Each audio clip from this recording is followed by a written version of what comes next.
আপনাদের পছন্দের ভাঙা র্যাকেট এইরকম কার্বন ফাইবার দিয়ে রিপেয়ার করে নিতে পারেন। রিপেয়ার করার পর এইরকম ফিনিশিং হবে অবশ্যই, দূর থেকে বোঝা যাবে না। এটাতে রং করা হয়নি, তারপরও ফিনিশিং দূর থেকে তো বোঝাই যাবে না আর কি।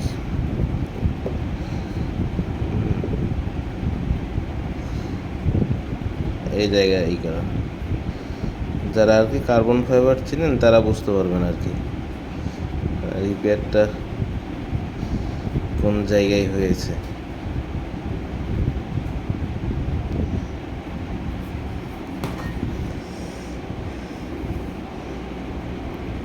এই যে ঠিক এই জায়গায় কার্বন ফাইবার পেস্টিং করা হয়েছে, আর রিপেয়ার করার পর র্যাকেট ফিনিশিং হবে অবশ্যই।